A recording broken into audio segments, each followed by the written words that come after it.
France-Égypte, ça devait être, on va dire, un peu une chambre d'enregistrement. Et puis, on a beaucoup souffert. Avec un final à couper le souffle, vous nous racontez la rencontre. La France est donc qualifiée pour les demi-finales. Le score 34-33. Récit du match, Romain Aran. Vous l'avez dit, Mémé, une prestation assez poussive des Bleus pendant le match qui n'ont jamais réussi à décrocher les Égyptiens. Et puis, on arrive en toute fin de rencontre. Les Égyptiens égalisent à 33 partout. Et là, regardez, il reste 2 secondes. Rémi Desbonnets relance sur Luka Karabatic qui tire du milieu de terrain. Le ballon rentre. La France s'impose 34-33. Sauf qu'il faut vérifier à la vidéo. Regardez en haut à droite, 29-59-7. Le ballon a franchi la ligne avant 30. Pour 3/10 de seconde, les Bleus s'imposent 34-33 et filent en demi-finale face à la Croatie. Ce sera jeudi 20h30, une qualification pour 3/10. Ce soir, vous retenez uniquement ce final à couper le souffle. J'ai déjà un oui, on y va, on va pas vous donner le plaisir. Déjà, je ne suis pas un super spécialiste de hand. Donc arrêtez de vous excuser. Mais non, mais à la table de l'équipe du soir, vous pourrez embrouiller n'importe quel sportif. La fin m'a fasciné, c'était génial. Franchement, on était en bas, là, on a regardé ça tous les trois. Tu t'es sûr que tu vas en prolongue, là. Enfin, on en était convaincus. Et puis la relance est super rapide du gardien. Et Karabatic, il voit le... Bon, après, il y a probablement une erreur du gardien égyptien au moins de placement, en tout cas. Mais je ne m'attendais pas du tout à ce scénario. Et c'était fabuleux, j'ai kiffé. Il faut bien préciser simplement que pourquoi le gardien était, on va dire, mal placé aussi. Parce que les Égyptiens avaient fait sortir leur gardien pour avoir un joueur de champ en plus pour tenter d'égaliser à la dernière seconde et arracher la prolongation. C'est là que j'ai compris qu'il ne prenait pas trop le ballon. Non, mais il doit l'anticiper quand même. Bien sûr, mais je leur précise évidemment pourquoi, peut-être que les gens se demandent pourquoi le gardien était hors de position. C'est la dernière fois que vous recadrez un chroniqueur de l'équipe. Romain, c'est déplaisant, quoi. Non, mais excellente précision. Vous retenez ça, uniquement ça, ou est sur l'émotion, Pia? C'est pas que parce que c'est un moment où on est dans l'émotion et dans l'excitation, c'est parce que ça a un sens par rapport au quart de finale où on est éliminé au JO. Face à l'Allemagne, exactement. Dit quand même, qui force à passe. Qui se termine vraiment à la dernière seconde avec un but. Et qui est qualifié par le coach mental de l'équipe de hand française de micro-traumatisme, mini-traumatisme. Ils ont bossé dessus pendant 2 mois avec le coach mental.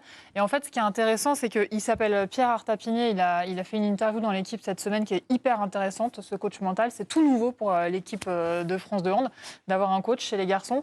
Et lui, il a dit « J'ai tout fait pour qu'il mobilise d'autres ressources que la revanche, comme l'enthousiasme, la cohésion, l'engagement, la loyauté, le plaisir de jouer, de se retrouver. » Et le fait que ce soit Luka Karabatic, qui est vraiment un pilier de cette équipe, et puis en plus le frère de Nicolas qui n'est plus là, c'est hyper important, je trouve, pour la cohésion, justement, quand on a vu le sourire de Nedim Remili après au micro de Bein, etc.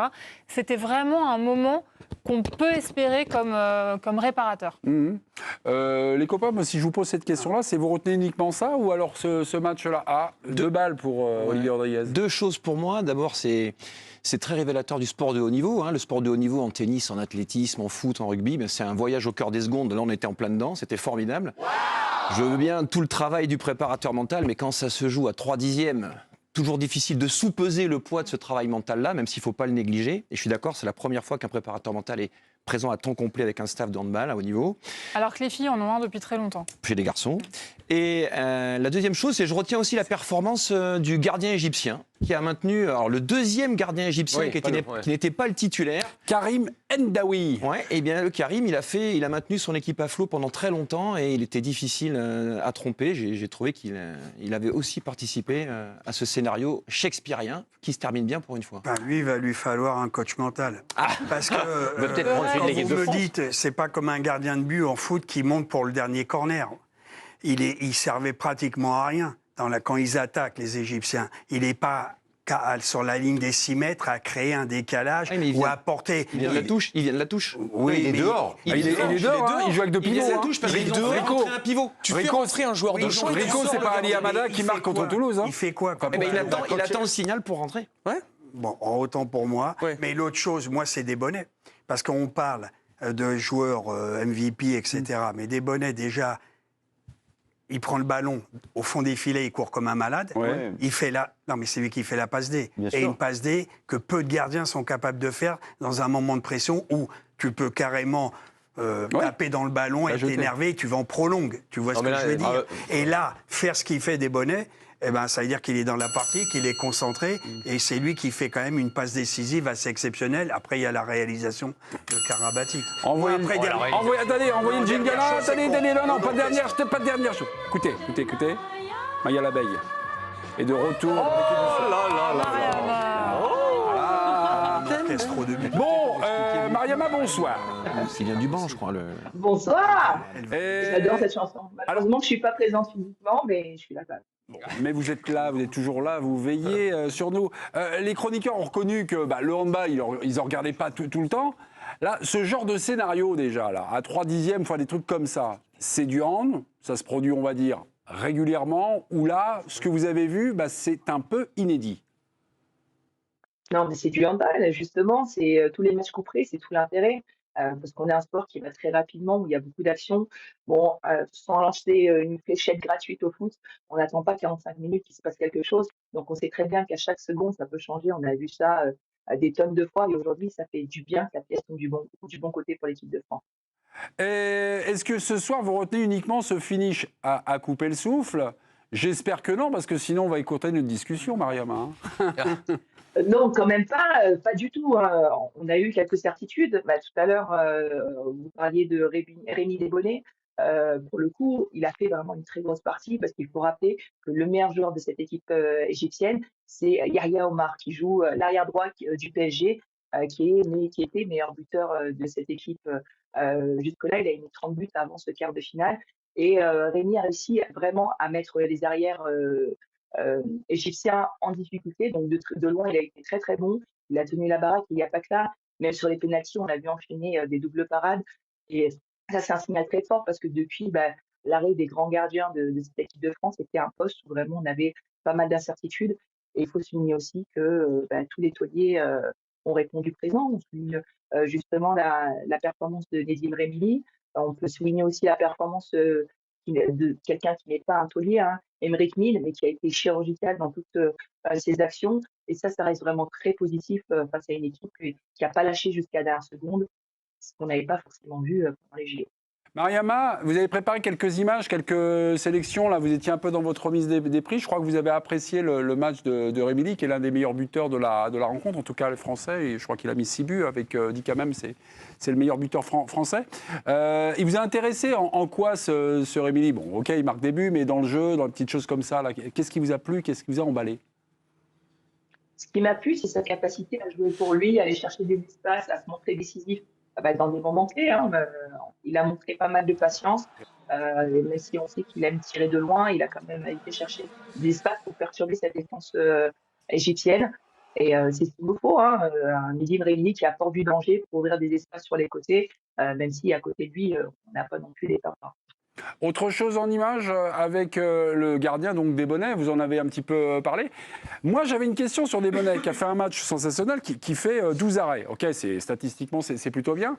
Est-ce qu'il faut louer le match de Desbonnets?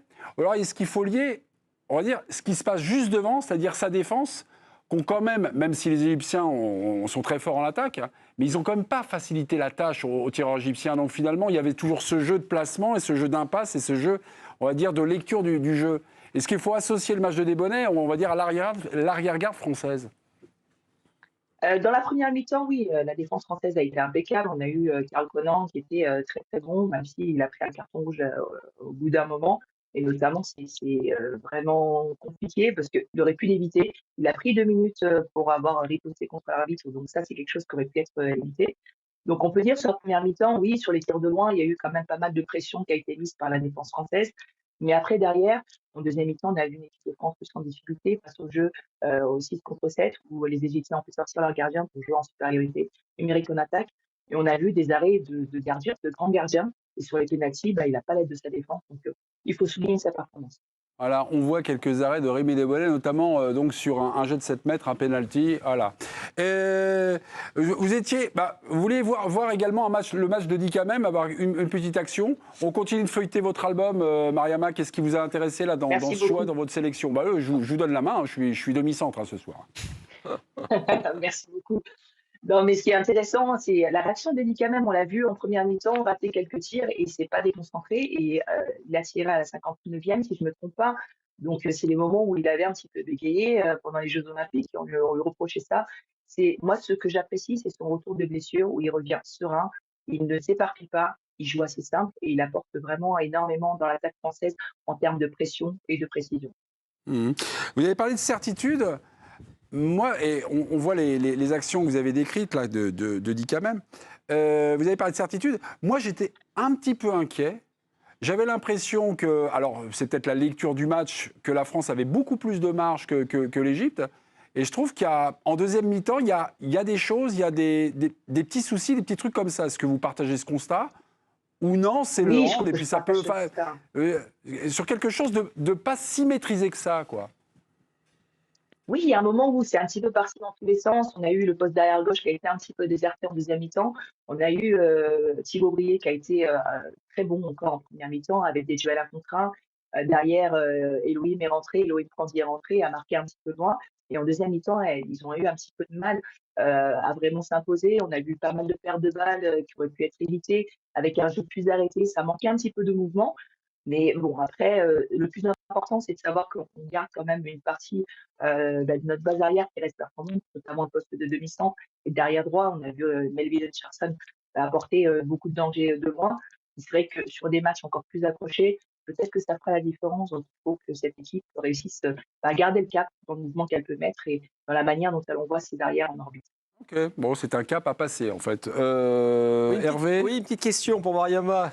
Je voulais savoir, est-ce que tu n'as pas eu l'impression aussi que c'est une équipe qui n'a jamais quand même maîtrisé complètement son sujet? Ils font un très bon début de match, mais ils ne prennent pas tellement l'avantage. Après, ils se font rentrer dedans par les Égyptiens. Ils font une fin de mi-temps intéressante. En deuxième, ils ne maîtrisent pas non plus complètement. Et c'est finalement quand ils ont mis de temps en temps un peu de folie, un peu de vitesse, qu'ils ont fait la différence. Est-ce que c'est quand même pas non plus, c'est pas un match abouti d'une certaine manière? Il faut respecter l'adversaire aussi. Hein. En face, on n'avait pas non plus des touristes. Excusez-moi. Je sais que me parler, c'est pas facile, mais tu peux y aller. Il n'y a pas de problème. Non, mais l'émotion, je comprends l'émotion. Bon, vous avez un petit chat dans la gorge. Je vous laisse un peu récupérer, mais c'est vraiment un sentiment que j'ai eu également. Éric Blanc reprend la main. Buvez un petit verre d'eau, Mariama, on vous redonne la parole. Rapidement, il y a eu 4-1. On pouvait faire même 5 ou 6, on ne le fait pas.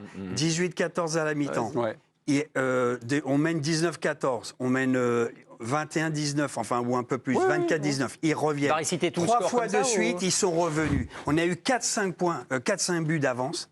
Et 3 fois dans la partie, les mecs reviennent. Donc ça veut dire qu'une grande équipe sûre d'elle, la grande équipe qu'on a connue avant, tu revenais pas. T'étais mort. Moi, j'adore cette équipe, mais à un moment donné, elle confrontait vitesse, précipitation, le tempo, fallait l'arrêter. Donc moi, je pense que cette équipe, elle est jeune, elle a du talent, mais il faudra qu'elle fasse très attention. Parce qu'elle joue chez les Croates. Vous avez vu la folie qu'il y avait au premier match. Parce que ils ont joué devant 15 000 spectateurs, il en restait plus que 5 000. Ils sont tous partis, les Croates. Enfin, c'est le commentateur qui disait ça. Non, ça la fout un peu mal, mais c'est pas grave. L'essentiel, c'était de passer. Et à la fin, tu évites les prolongations sur un fait de jeu. Et comme tu disais, quel est le mental à 3/10? Enfin, on serait parti en prolongation. Mais sur l'expérience quand même de Karabatic, parce que tu parlais d'une équipe jeune, c'est quand même Karabatic qui Non, met mais le but. c'est des bonnets. Non, mais c'est pas rien. C'est des bonnets. Oui, d'accord, mais enfin, non, mais le placement, c'est aussi Karabatic. Non, le placement, tu renvoies toujours le ballon au milieu du terrain. Oui, mais enfin, il s'est placé toujours où il fallait se placer, t'es d'accord? Non, mais tous les ballons... Le meilleur pour réciter les scores. Non, mais arrêtons de faire trop, c'est le jeu. C'est la dernière seconde, t'as rien, tu reçois un ballon de Desbonnets, mets Desbonnets en avant. Après, Karabatic, on en a parlé. Le but est pratiquement vide, entre guillemets. L'autre, je sais pas ce qu'il fait, il est au poids. On t'a expliqué, il est sur le bord de touche. Oui, mais d'accord, il m'a expliqué, mais pourquoi tu vas pas... Alors, je voudrais lui poser une question. Pourquoi il va pas directement au but? Qu'est-ce qu'il fout? T'es dans les starting blocks, t'es gardien. Tu sais que tu dois rentrer. Qu'est-ce que tu fais à te retrouver là où il était? Moi, je suis pas un spécialiste. Je dis, mais qu'est-ce qu'il fout, le gardien? C'était une question, Eric. C'était une question à Mariama. Mariama, on est revenu à la case départ. Eric trouve le comportement du gardien égyptien, on ça va se dire, prépare. oui, un peu suspect. Il dit non, il aurait dû courir beaucoup plus rapidement, directement dans son tout de suite but. dans le but. Je sais pas ce qu'il fait. Eric, point d'interrogation, on laisse répondre Mariama, elle a récupéré en plus sa voix. Oui, ça va, j'ai récupéré enfin. Ce qu'il faut prendre en compte aussi, c'est le changement, en fait. C'est la grosse difficulté. Il y a ce règlement où il faut que quelqu'un sorte. Donc, c'est de la place au gardien. Et on l'a vu notamment en première mi-temps pour les Bleus, il y a eu un mauvais changement qui a coûté 2 minutes. Donc, il y a toujours ça, il y a cette nécessité de sécuriser le changement aussi. pour moi, ce n'est pas du tout la faute du gardien. Si on veut que le gardien rentre plus vite, eh ben, il faut sortir plus vite, tout simplement. Une petite question, Mariama, encore une nouvelle, mais ne t'étouffe pas surtout, hein, reste calme. Oui, Voilà. essayez. Donc, est-ce que les Égyptiens ne doivent pas faire faute tout de suite? Est-ce qu'à un moment, ils doivent venir jouer l'homme plus que jouer la balle, d'une certaine manière, quand il reste 3 secondes? Non, parce qu'étant donné qu'ils ont marqué, c'est un engagement rapide. Dans tous les cas, il y a cette interdiction de passer le rond central. Donc, à part se replacer plus rapidement ou anticiper un petit peu le dernier tir, peut-être que le changement aurait pu être fait plus tôt. Mais derrière, ça a été bien joué parce qu'ils ont égalisé. On ne peut pas non plus tout remettre en cause par rapport au gardien. Et je voudrais aussi rebondir sur le fait que, depuis tout à l'heure, on dit Rémi Desbonnets a fait une relance. Enfin, c'est le béaba pour un gardien de relancer très rapidement au centre. Mais le plus dur, c'est de tirer, de marquer dans un but vide et d'enchaîner à la dernière seconde. Pour moi, c'est le geste de Luka Karabatic qu'il faut encore plus souligner, plutôt que une relance assez basique du gardien vers le centre. Ok. Et en demi-finale, jeudi 20h30, la France affrontera la Croatie. Merde. Comment s'est qualifiée la Croatie? C'est un peu un scénario un peu similaire, la France. Oui, au final, on aura vécu des quarts de finale assez dingues aujourd'hui. On a vu la France juste avant. Donc, match entre la Croatie et la Hongrie juste avant. Pareil, égalité, 30 partout. Il reste seulement quelques secondes. Et je vous propose de voir ce qui s'est passé avec les commentaires croates. Précision, ça se passe du côté de Zagreb. Duvnjak in de bollen! Doorgaan Duvnjak och Sipic också! Det är mål! Kroatien gjorde semifinal! Ja, det är otroligt. Vilken match! Vilken galen match i Zagreb! Voilà, Mariama, notre conversation est déjà terminée. Bon, France-Croatie jeudi, vous avez une indication, un joueur, un scénario, quelque chose? C'est une équipe qui nous réussit. Opinion, Mariama? Opinion, pour moi, ça va bien se passer si la défense française reste toujours aussi concentrée et garde sa capacité à se projeter très très rapidement. En face, c'est un petit peu le même style qu'on a eu ce soir avec des joueurs qui manœuvrent plutôt pas mal, certains joueurs d'expérience comme Duvnjak. Donc il va falloir vraiment garder ce rythme de jeu et surtout que les arrières arrivent à rester en mouvement en permanence. Et je pense que ça va bien se passer. Okay. On prend date, on prend rendez-vous? Vous passez à l'équipe du soir jeudi prochain, c'est bien ça?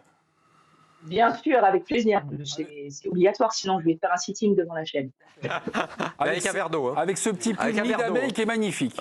Ce petit pull nid d'abeille est ravissant. Oh, magnifique. Ravissant. Merci beaucoup. Demain, la suite des quarts de... Merci à vous. Demain, la suite des quarts de finale. Danemark, Brésil et Portugal. Allemagne,